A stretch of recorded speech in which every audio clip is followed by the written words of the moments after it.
మరి ఎలా చూడాలి? కూటమి సర్కార్ అయితే కక్ష సాధించట్లేదని నిన్న స్వయంగా చంద్రబాబు నాయుడు చెప్పారు. కాదు చంద్రబాబు నాయుడు అధికారంలోకి వచ్చిన తర్వాత 6 నెలల్లో కక్ష సాధింపులే ఉన్నాయని చెప్పి వీరంటున్నారు. ఎలా చూడాలి? సార్, ముందుగా మీకు ప్యానల్లో ఉన్నటువంటి పెద్దలు లక్ష్మణరావు గారికి, అదేవిధంగా తమ్ముడు గజేంద్రకి అందరికి కూడా శుభ సాయంకాలం తెలియజేసుకుంటూ, సార్ ఇది కక్ష సాధింపు అంటే ఎలా ఉంటుంది అనేది గత 5 సంవత్సరాల్లో వైసీపీ చూపించింది. కక్ష సాధింపు చేయాలని తెలుగుదేశం పార్టీ అనుకోని ఉంటే ఫస్ట్ గవర్నమెంట్ ఫామ్ అయిన వెంటనే ఎవరైతే మా తల్లి లాంటి భువనేశ్వరి గారిని సాక్షాత్తు దేవాలయం లాంటి అసెంబ్లీలో వ్యక్తిగత హననం చేశారే, కొడాలి నాని గాని వల్లభనేని వంశీ గాని, అదేవిధంగా దేవాలయం లాంటి పార్టీ ఆఫీస్ మీద దాడి చేసినటువంటి దేవినేని అవినాష్ గాని, ఇలాంటి వాళ్ళని ఇంకా రోడ్డు మీద తిరగనిచ్చున్నాం. అదేవిధంగా లోకేష్ బాబు గారిని, పవన్ కళ్యాణ్ గారి పిల్లల్ని, పవన్ కళ్యాణ్ గారి మిస్సెస్ ని, లోకేష్ బాబు గారి మిస్సెస్ బ్రాహ్మణి గారిని ఇష్టానుసారం మాట్లాడాడే దూరపూడి చంద్రశేఖర్ రెడ్డి, అతను రోడ్డు మీద తిరుగున్నాడు ఇంతవరకు.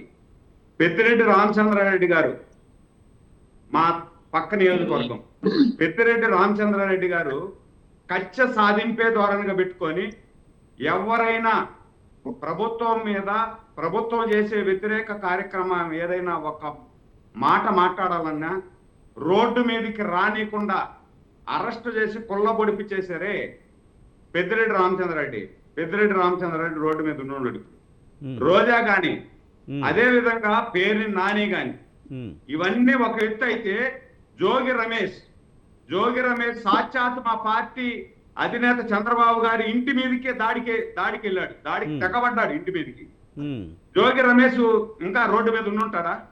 కక్ష సాధింపు చేయాలనుకోని ఉంటే కేసులు పెట్టారు కదా. సాధింపు అంటే ఏం తెలుసునా?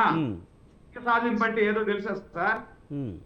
ఏదైతే ₹1 డాక్టర్ గా చెప్పుకునేటువంటి కోడేల శివప్రసాద్ గారిని 2 లక్షల రూపాయలు ఏదో ఫర్నిచర్ ఆయన ఇంట్లో పెట్టుకొని ఆయన లెటర్ రాస్తే 2 లక్షల రూపాయల ఫర్నిచర్ నా ఇంట్లో ఉంది తీసుకెళ్ళండి అని, అది తీసుకొని పోకుండా ఆయన్ని మానసికంగా వేధించి ఆత్మహత్య చేసుకున్నట్టుగా చేశారే, అది కక్ష సాధింపు అంటే. ఒక డాక్టరు మాస్క్ అడిగిన పాపాన్ని పిచ్చోన్నిగా చేసి ముద్రించి రోడ్డు మీద చంపేశారే, అది కక్ష సాధింపు అంటే. అంతెందుకు సార్, మా పుంగనూరులో ఒక మైనారిటీ యువకుడు వీళ్ళు నాసిరకం లెక్కరిస్తున్నారు, నాసిరకం లెక్కరిచ్చేదే కాకుండా ఆ లెక్కరు రేటు పెంచేశారు అంటే తెల్లవారే పాటికి శవంగా కనపరిచాడు. జడ్జి రామకృష్ణ, డాక్టర్ అచ్చన్న, ఇలా చెప్పుకుంటా పోతే ఒక రోజు సరిపోతుంది. ఇది కక్ష సాధింపు అంటే. మేము అధికారంలోకి వచ్చిన తర్వాత సాటి కార్యకర్తగా, సాటి నాయకుడిగా కింద రూట్ లెవెల్లో ప్రజలు కూడా అడుగుతున్నారు. కానీ ఓకే, సురేంద్ర నాయుడు గారు మీరు చెప్తున్నది ఓకే, కానీ ఇప్పుడు ఒక విషయం అండి, చంద్రబాబు నాయుడు గారు నిన్న విలేకరులతో మాట్లాడుతూ ఒక విషయం గురించి మాట్లాడారు. ముఖ్యంగా సెకీ ఒప్పందాల్లో జగన్ అవినీతికి పాల్పడ్డారు, లంచాలు తీసుకున్నారంటూ కూడా ఒక అమెరికాలో ఒక కేసు నమోదైంది, అందులో జగన్ పేరు వచ్చిందని చెప్పి ఒక టాక్ ఉంది. ఈ నేపథ్యంలో ఇక్కడ జగన్ మీద చర్యలు తీసుకుంటారని అడిగిన ప్రశ్నకైతే మేము కక్ష సాధింపు చేయమంటున్నారు. నిజంగా లంచాలు తీసుకుంటే కనుక అరెస్ట్ చేయడానికి ఏముంది సార్? ఇప్పుడు సెకీ ఒప్పందంలో మనకేమో మన రాష్ట్ర ప్రభుత్వం ఏమో, అప్పటి రాష్ట్ర ప్రభుత్వం ₹2.80 అదాని దగ్గర విద్యుత్ కొనింది. మన పక్క రాష్ట్రాలన్నీ కూడా ₹1.25 కొన్నాయి. కానీ ₹2.80 కొని కూడా ఇంతవరకు 1 యూనిట్ విద్యుత్ సప్లై చేయలే మనకు. కానీ జగన్మోహన్ రెడ్డి గారికి మాత్రము 1750 కోట్లు వచ్చేసింది. ఇది మనం చెప్పింది కాదు, అంతర్జాతీయ ఇప్పుడు యుఎస్ఏలో కేసు ఫైల్ అయింది. అంటే ఇక్కడైతే తప్పుడు కేసు పెట్టినారో లేకపోతే బెయిల్ వచ్చేదో ఇంకోటి ఉంటది. వాళ్ళకేం సార్ బాధ ఇబ్బంది అంటే ఆడ కూడా ఏమన్నా కమ్మోళ్ళు ఉన్నారా? అంటే ఏడైతే ఆంధ్రప్రదేశ్ లో ఎవరైనా కేసు పెట్టా లేకపోతే ఏదైనా చేసినా వీళ్ళందరూ కమ్మోళ్ళు, కమ్మ కులం అంతా నా మీద కచ్చి కట్టిందని చెప్తారు. కానీ ఆడ USA లో కమ్మోళ్ళు కాదు కదా వాళ్ళు. మొన్నటి దాకా ఉన్నటువంటి అధ్యక్షుడు కమ్మోడు కాదు జో బైడెన్, ఈ రోజు వచ్చినటువంటి అధ్యక్షుడు కమ్మోడు కాదు. లేదంటే వాళ్ళ భార్య కూడా కమ్మది, ఇంటర్ క్యాస్ట్ అయింది. సురేంద్ర గారు ఇక్కడ నేను అడిగిన పాయింట్ ఏంటంటే చంద్రబాబు నాయుడు గారు మాట్లాడుతూ ముఖ్యంగా సెకీ ఒప్పందాల్లో జగన్మోహన్ రెడ్డిని అరెస్ట్ చేయడానికి నాకు లడ్డూ లాంటి అవకాశం అన్నారు. లడ్డూ లాంటి అవకాశం అంటే ఖచ్చితంగా అరెస్ట్ చేసే అవకాశాలు ఉన్నాయని దాని అర్థం. కానీ ఈ విషయంలో ఎందుకు లడ్డూ లాంటి అవకాశాన్ని ఉపయోగించుకోలేకపోతుంది? ఇప్పుడు మేమేమి చేస్తున్నామంటే మా ముందున్నటువంటి ధ్యేయం పర్ఫెక్ట్ గా అన్ని ఆధారాలతో పాటు రాజ్యాంగం ప్రకారం ఏదైతే మహానుభావుడు అంబేద్కర్ గారు రచించిన రాజ్యాంగం ప్రకారము చట్టం తన పని సాధ చేసుకుని వెళ్తుంది. మేము వాళ్ళలాగా ఏమీ లేని స్కిల్ కేసు అని చెప్పి చంద్రబాబు గారిని నడి రాత్రిలో 2 గంటల్లో నిద్రపోతుంటే బస్సు అద్దాలు తట్టి ఎక్కడెక్కడో తిప్పి ఏమి లేని కేసు ఎత్తుకుని పోయి 53 రోజులు లోపలేసేసి 53 రోజుల్లో కనీసం ఛార్జీ షీట్ కూడా ఫైల్ చేయలేకపోయారు. అలాంటి కేసు మేము చేయం. అలాంటివి కక్ష సాధింపు. మేమేం చేస్తున్నామంటే మాకు ప్రజలు 164 సీట్లు ఇచ్చి మమ్మల్ని పాలన చేయమని. ఎందుకంటే ఈ రాష్ట్రం 30 సంవత్సరాలు వెనుకెళ్ళిపోయింది. ఈ రాష్ట్రాన్ని గాడిలో పెట్టగలిగినటువంటి ఏకైక నాయకుడు చంద్రబాబు గారు. మీరు గాడిలో పెట్టాలా, మా భావితరాల భవిష్యత్తును బాగు చేయండి, అమరావతిని పోలవరాన్ని నిర్మించండి, ఆంధ్రప్రదేశ్ పెట్టుబడులు తెప్పించండి, నిరుద్యోగులకు ఉద్యోగ అవకాశాలు కల్పించండి అని చెప్పి మాకు అవకాశం ఇచ్చారు. కాబట్టి మా ప్రధాన ధ్యేయం అది.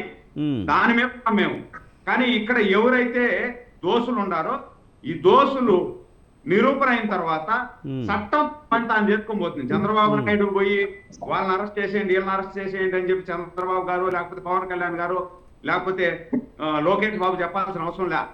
చట్టం పని తాను చేసుకోబోతుంది. ఏదైనా ఉంటే ఇప్పుడు 43,000 కోట్లు పర్ఫెక్ట్ గా దొరికిపోయినాడు. ఈడీ ఛార్జ్ షీట్ ఫైల్ చేసింది సార్ జగన్మోహన్ రెడ్డి గారి మీద. 43,000 కోట్లకు ఛార్జ్ షీట్ ఫైల్ చేసింది అందరికీ తెలుసు కదా, జగమెరిగిన సత్యం కదా. కానీ దాన్ని ఏం చేశాడు, ఏదైతే రాజ్యాంగంలో ఉండేటువంటి రుసుకులను అడ్డం పెట్టుకొని 2,000 సార్లు వాయిదా తీసుకున్నాడు. 2,000 సార్లు వాయిదా తీసుకొని నేను ముఖ్యమంత్రిగా ఉన్నాను, నా ముఖ్యమంత్రికి చాలా బిజీ వర్క్లు ఉన్నాయి అని చెప్పి దాన్ని పెట్టుకొని తప్పించుకున్నాడు. ఇప్పుడు కోర్టుకి వెళ్తున్నాడు. సో కోర్టులో నిరూపణ అయిన తర్వాత పోతాడు లోపలికి. అప్పుడు కూడా మేము కక్ష సాధింపు అని వాళ్ళు అన్నారంటే మేమేం చేయలేము పరిస్థితి. మరి పేర్ని నాని విషయంలో కూడా మీరు కక్ష సాధింపు కాదంటారు ఇదంతా అరెస్టులు చేయడం? లేకపోతే ఇప్పుడు నిజంగా ఇంతకుముందు ఉప్పల్ లక్ష్మణ్ గారు చెప్పారు, ముఖ్యంగా అద్దెకి ఇచ్చినవాడు ఎలా మంచివాడా కాదన్న విషయం పక్కన పెడితే అద్దె తీసుకున్నవాడు కదా ఇక్కడ ఈ బియ్యం మాయమైపోవడంలో ప్రధానమైన సూత్రధారి, అతను ఎందుకు అరెస్ట్ చేయలేదని అడుగుతున్నారు. సరే ఇప్పుడు అద్దెకి తీసుకున్నవాడు ప్రధాన సూత్రధారి, అద్దెకి ఇచ్చినవాడు ప్రధాన సూత్రధారి కాదు అనుకున్నాం. మరి ఎందుకు మీరు పోయి పెనాల్టీ కట్టారు? పెనాల్టీ కట్టకూడదు కదా. మీరు దొంగ కాకపోతే పెనాల్టీ కట్టకూడదు కదా.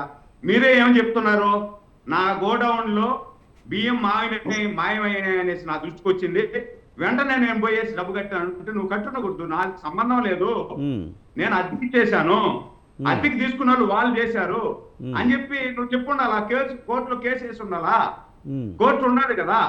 అది చేయకుండా మీరు ఎందుకు డబ్బు కట్టారు? డబ్బు కట్టారంటే దాని అర్థమైంది మీరు తిన్నట్టే కదా. అదే విచిత్రం కాకపోతే గోడౌన్ లో 1,00,000 టన్నులు పందికుక్కలు తినేస్తాయా? పందికుక్కలు ఎలుకలు తినేస్తాయా?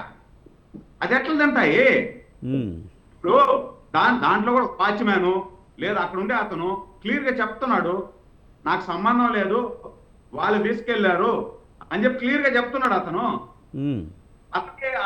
అతను చెప్పే తప్పు అని మీరు నిరూపించాలి. అప్పుడు సీసీ కెమెరాలు పెట్టుంటారు కదా, సీసీ కెమెరాలు పెట్టారు, లేదంటే సీసీ కెమెరాలు పెట్టుకోండాలి. మీరు పెట్టి నేను తీసుకెళ్లలేదు అని చెప్పి. కానీ ఇప్పుడు మీరేం చేశారు సార్, ఇప్పుడు మీ భార్య పేరుతో గోడౌన్ పెట్టారు. మీ భార్య పేరుతో గోడౌన్ పెట్టి చంద్రబాబు నాయుడు గారు డైరెక్ట్ గా ఆడవారి మీద వద్దు, ఒకవేళ ఆడవారి పేరు మీద ఉన్నా కూడా ఆడవారి పేరు మీద పెట్టుంటారు.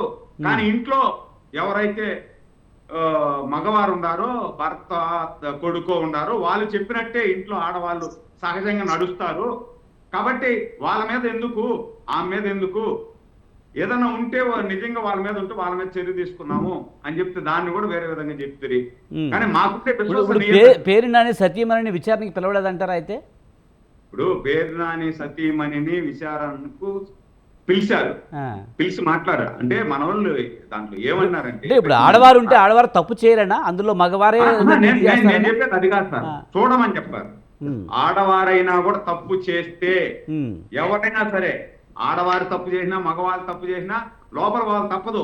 కానీ దాని వెనకాన ఎవరు కర్త కర్మ క్రియ ఎవరు అనేది చూడాలా అంటున్నా అనేసి అన్నారు చంద్రబాబు నాయుడు గారు. ఆడవాళ్ళు తప్పు చేసి జయసుధా గారు తప్పు చేసినారంటే జయసుధా గారు తప్పు చేసేస్తే ఆమెని క్షమించి వదిలేమని చెప్పట్లే. ఆమె తప్పు చేస్తే కూడా ఆమె పోవాల్సిందే.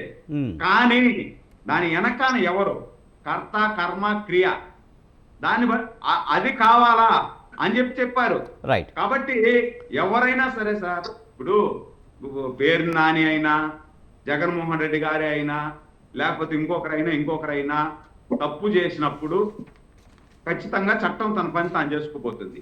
వాళ్ళలాగా మేము అధికార యంత్రాంగాన్ని ఉపయోగించి ఏదైతే బాంబే నటి జత్వాని ఎవరు ఉంది చూడండి, ఆమెని పోయేసి సార్ సరే ఓకే జత్వాని విషయం మనం మాట్లాడదాం లేని తర్వాత. రైట్ కాదు, నేను ఎగ్జాంపుల్ చెప్తున్నా. ఆ విధంగా రేపు కేసు ఫైల్ అవుతుంది, ఈ రోజే ఫ్లైట్ టికెట్ తీసుకొని పోయి నేరుగా తీసుకొని ఐఏఎస్ ఐపీఎస్ ఆఫీసర్ పెట్టుకొని చేసేసరే. ఆ విధంగా చేయము మేము. చట్ట ప్రకారం ఏదైనా ఉంటే చట్టం తన పని తాను చేసుకోబోతుంది. మా ప్రమేయం ఉండదు, మా ఒత్తిడి కూడా అధికారుల మీద ఉండదు.